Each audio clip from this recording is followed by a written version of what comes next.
المضطر إذا دعاه ويكشف السوء ويجعلكم خلفاء الأرض أإله مع الله. بسم اللہ الرحمن الرحیم. مومنین کرام، انسان مشکلات میں گھر جائے تو کیا کرے، کس طرح پریشانیوں میں اپنے پروردگار کو پکارے کہ ان پریشانیوں سے اسے نجات حاصل ہو. اس کا طریقہ کون سکھائے گا ہمیں؟ خداوند عالم نے قرآن کریم میں بہت سے نبیوں کی داستانوں کو اسی لیے محفوظ کیا ہے تاکہ ہم ان کی سیرت کو دیکھ کر جب مشکلات میں گھر جائیں تو ان کی سیرت سے استفادہ کرتے ہوئے پروردگار عالم کی بارگاہ میں اسی انداز سے دست دعا کو بلند کر دیں. حضرت یونس علیہ السلام کا مشہور و معروف واقعہ ہے. تفسیر مجموع البیان میں سورہ صافات کی آیت نمبر 139 سے 144 کے ذیل میں اس واقعے کو لکھا ہے کہ جب حضرت یونس علیہ السلام اپنی قوم سے عاجز آ گئے اور کسی طرح قوم ایمان لانے کے لیے تیار نہیں ہو رہی تھی تو پروردگار عالم کی بارگاہ سے جب دیکھا کہ اب قوم کے اوپر عذاب نازل ہو رہا ہے تو قوم کو عذاب میں مبتلا دیکھ کر حضرت یونس علیہ السلام اس علاقے سے نکل پڑے اور ایک کشتی والوں سے اجازت لے کر اس کشتی میں سوار ہو گئے. جب کشتی آگے رواں دواں ہوئی تو ایک بہت بڑی مچھلی نہنگ سمندر سے پانی سے اس نے منہ نکالا اور کشتی کے ساتھ ساتھ ہونے لگی. تو کشتی کے ملاحوں نے کہا کہ یقیناً ہماری کشتی کے اندر کوئی عابق یعنی کوئی فراری شخص اندازہ لگائیے کہ ہماری کشتی میں سوار ہو گیا ہے. جب حضرت یونس علیہ السلام نے یہ منظر دیکھا تو انہوں نے کہا، ملاحوں نے کہا، کشتی والوں نے کہا کہ قرآن اندازی کی جائے، دیکھا جائے کہ کون ہے وہ شخص کہ جو ہماری کشتی میں فراری ہے شخص داخل ہو گیا ہے. جب قرآن اندازی کی گئی تو مومنین آپ دیکھیں قرآن نے بیان کیا کہ تینوں مرتبہ قرآن جو ہے وہ حضرت یونس علیہ السلام کے نام نکلا. حضرت یونس علیہ السلام کو بڑا احساس ہوا اور وہ بڑے ملیم کا لفظ قرآن کریم نے استعمال کیا کہ رنجیدہ خاطر تھے اور پشیمان تھے، اس بات پر اپنے آپ کو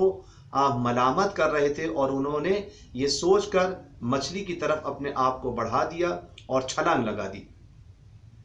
جیسے ہی جناب یونس علیہ السلام نے پانی کے اندر چھلانگ لگائی، مچھلی نے فوراً انہیں اپنے منہ کے اندر لے لیا اور ابھی مچھلی نے جیسے ہی انہیں اپنے منہ کے اندر لیا، پروردگار عالم کی طرف سے مچھلی پر وحی نازل ہوئی، حکم نازل ہوا کہ اے مچھلی، ہم نے یونس کو تیری غذا نہیں بنایا ہے، خبردار اسے ان کی ہڈیوں کو اپنی غذا نہ بنانا، ان کی ہڈیوں کو نہ کچل دینا، ان کی ہڈیوں کو نہ توڑ دینا، ان کے بدن کو ختم نہ کر دینا، بلکہ ہم نے جناب یونس کے لیے تیرے بدن کو مسجد قرار دیا ہے. اور جب جناب یونس علیہ السلام یاد رکھنا کہ ان کی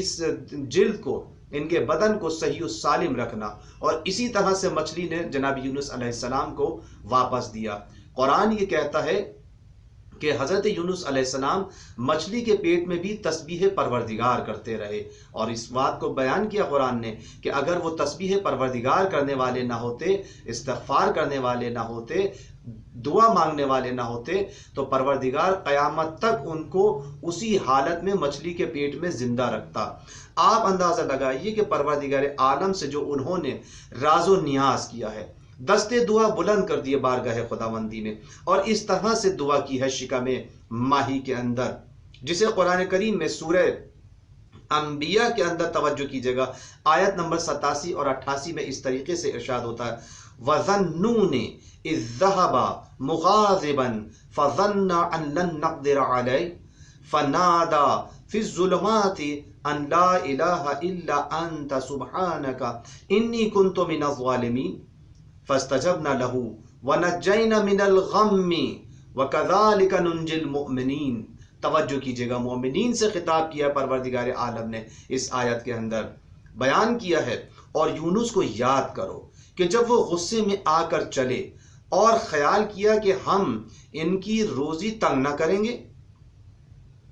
اور پھر تاریکیوں میں جا کر آواز دی، مچھلی کے پیٹ میں مسلسل آواز دی، پروردگار تیرے علاوہ کوئی خدا نہیں ہے، تو ہم نے ان کی دعا کو قبول کیا۔ پروردگار تیرے علاوہ کوئی خدا نہیں ہے، تو پاک و بے نیاز ہے، اور میں اپنے نفس پر ظلم کرنے والا ہوں، انی کنت من الظالمین، میں اپنے نفس پر ظلم کرنے والا ہوں۔ تو پروردگار عالم نے کہا کہ ہم نے اس حالت میں پھر ان کی دعا کو قبول کیا اور انہیں غم سے نجات دی۔ پروردگار ان مومنین کو کہ جو مصیبتوں میں گھرنے کے بعد خداوند عالم کو پکارتے ہیں، التجا کرتے ہیں، راز و نیاز کرتے ہیں، پروردگار اعلان کر رہا ہے کہ ہم انہیں غم سے نجات دلاتے ہیں، ہم نے انہیں نجات دی ہے۔ آگے اس بات کی وضاحت کر رہا ہے کہ ہم اسی طرح صاحبان ایمان کو نجات دلاتے رہتے ہیں۔ پس اگر کوئی مومن مشکلوں میں گھرا ہوا ہے، پریشانیوں میں گھرا ہوا ہے، مصائب اس کے انہیں چاروں طرف سے اسے گھیر لیا ہے، روزی تنگ ہو گئی ہے، زندگی تنگ ہو گئی ہے، معاشرے میں زندگی گزارنا اس کے لیے سخت ہو گیا ہے، پریشان حال ہے، تو اس پریشانی کے عالم میں پروردگار عالم کی بارگاہ میں دست دعا بلند کر کے حضرت یونس علیہ السلام کا وسیلہ قرار دے کر، اہل بیت علیہ السلام کا واسطہ دے کر خداوند عالم سے دعا کرے، یقیناً خدا اس کی دعا کو مستجاب فرمائے گا انشاءاللہ۔ سبسکرائب کیجئے ذکر ٹی وی اور اس علم کے سفر میں ہمارے قدم کے ساتھ قدم ملائیے۔